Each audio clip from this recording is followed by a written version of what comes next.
Earlier this year, we'd rather cheekily squeezed ourselves into a Ferrari 458 Spider, and that video's done a few views. So on the back of that, I thought, well, let's phone Ferrari and ask if we can have a go in an F12 Berlinetta. And they very sportingly said, yes, you can. But this time, Chris, rather than give it back with bits of metal sticking out of the tyres, we'll give you 4 sets of tyres to destroy. You don't have to have much of an imagination to work out what's going to happen now, do you?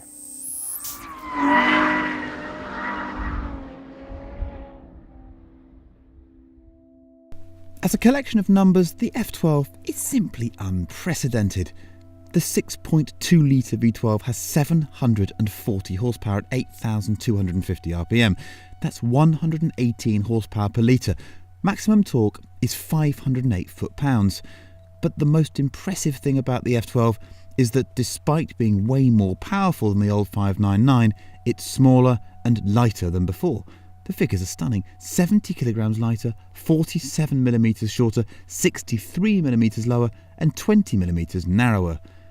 The bodywork is, to my eyes, absolutely stunning, but it's also functional. There are ducts and scoops and places to peer through that contribute to low drag and some claimed downforce. Now look, I'm not too sure about claimed downforce because one man's wind tunnel is another man's, well, you know. So let's just say that the F12's epidermis appears to work the air quite radically. All we really care about are the electrically operated brake cooling ducts. Now, you probably read about this newfangled steering wheel that Ferrari put on the 458. The F12 has the same steering wheel, but I thought it would be good to let you have a look because maybe you haven't seen it before. It is a normal-ish steering wheel. It's quite big in size. It's heavily grooved in a couple of places, which means it's not as thick as it looks. It has rev lights on the top which flash. You can see those in some of the shots we've taken already. But everything is on here. Indicators, push once to start, push again to cancel. And then you've got your lights, main beam. You've got your washers down here. This button here is very important. It's a damper button. It should be called the UK button because when you press it, the suspension softens and it says bumpy road mode. In the UK, you get in the car, the first thing you do is hit that, otherwise the thing is too firm on the road. Then you've got your Manatino down here, which is like a sort of jelly bean that gives you sport race, CT off, which is a traction control mode, which keeps a certain amount of assistance, a good Billy mode really, and then ESC off, which allows us to go and lay down big black lines because there's no assistance. What you need to know about this is that if you drive the car for a day, you hate it because your brain just doesn't have time to acclimatise to it. I've been running this car for 4 or 5 days now, which I've quite enjoyed, and I've really got to grips with it, and I really enjoy it. It works superbly, particularly the indicators, which I didn't like on the 458. Maybe my brain has just matured with it. Also, you have, the same as the 458, the 2 control pods either side. These don't work quite so well for me because the way I sit, they're a bit obstructed and there's just too much going on. But you have a million things going on. You've got sat-nav and other bits and bobs, and your iPod on the right hand side here, so effectively infotainment on the right, and on the left you've got all your vehicular information, which is tyre pressures, tyre temperatures, oil temperature, water temperature. There's a whole world of geeky joy to be had in here. It's a really cool cabin. Of course you have got your auxiliary passenger data area so they can see just how fast they're going when they're crapping themselves in the passenger seat. Launch mode, reverse and other things down on the left here. Ergonomically, it's kind of all over the place, but once you get used to it, it works really well. And of course, it's just special. And it's all set off for me by this wonderful, great big rev counter in the middle. And actually these lovely titanium air vents, which I think are very pretty indeed. It's a great cabin. Claimed performances of the "that's not possible" variety: 0 to 62 in 3.1 seconds, 0 to 125 in 8.5 seconds, and 211 flat out. The thing should be sold with nappies for the passenger. The transmission is a 7-speed dual clutch, which might well bring a big improvement over the old Meco manual in the 599. Latest generation carbon ceramic brakes are 398mm at the front, and the car uses a new generation of traction control and Ferrari's electronically controlled differential. Now, frankly, that's enough detailed chat. I want to shag some tyres.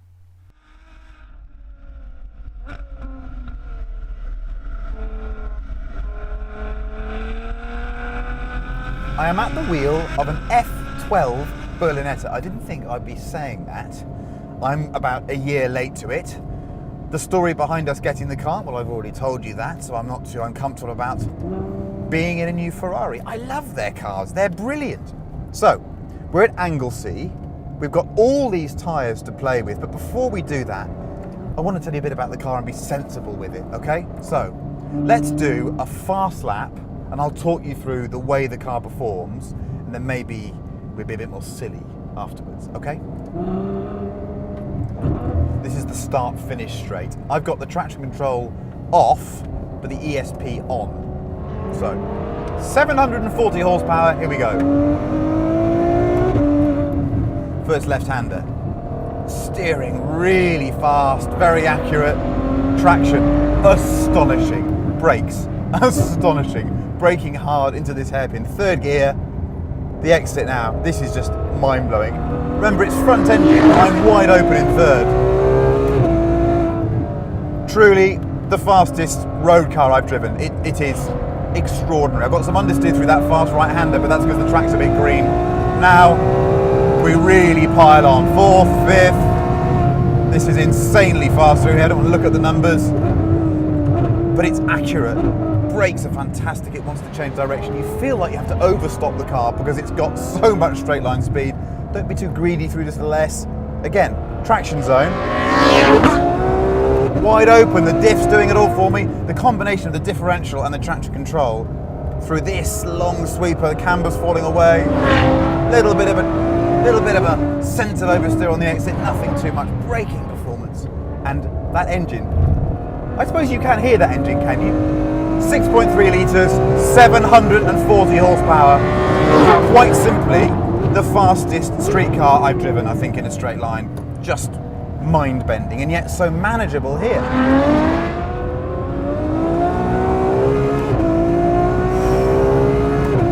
That is immense. This is, I think, the greatest technical achievement of a big sporting GT car I've driven. I wouldn't even look at an Aventador compared to this as a driving experience. I really mean it.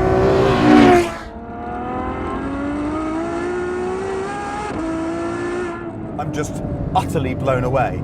And you can drive it like this, accurate, straight line. And then you can turn everything off. And then you get a whole different car.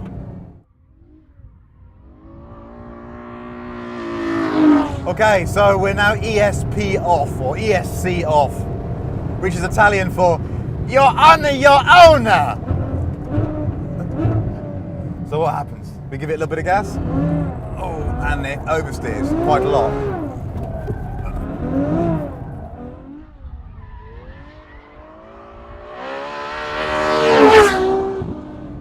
The power is utterly addictive, and the car really is a 740 horsepower M3. I know you'll think I'm being silly saying that, but it's ridiculous how easy to drive this car is.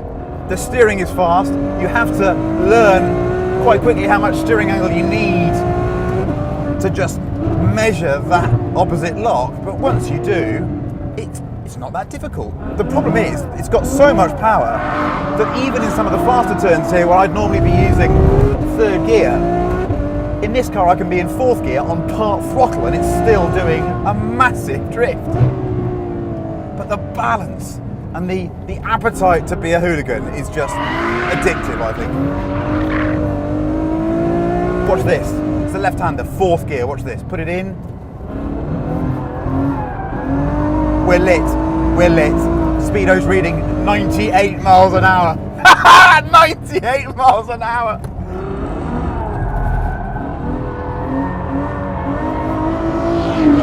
You get my drift, do you? It's just a weapon. This here, right-hander. We're entering at 87. Exit 106. Fully lit in fourth gear. I've never driven anything like it. In some respects, it's too much. In some respects, it's just perfect. And I'm just utterly besotted by it. I think it's a fantastic car. You shouldn't be able to do this, should you?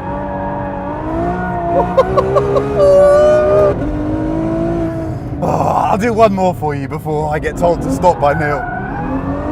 Look at this. Look at that. Look at that!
We didn't shoot the F12 on the road.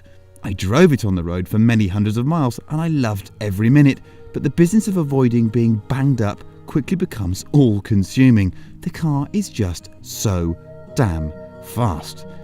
Besides, who needs 35-mile-an-hour tracking shots near some town when you can have slow-motion drifts at 90 miles an hour?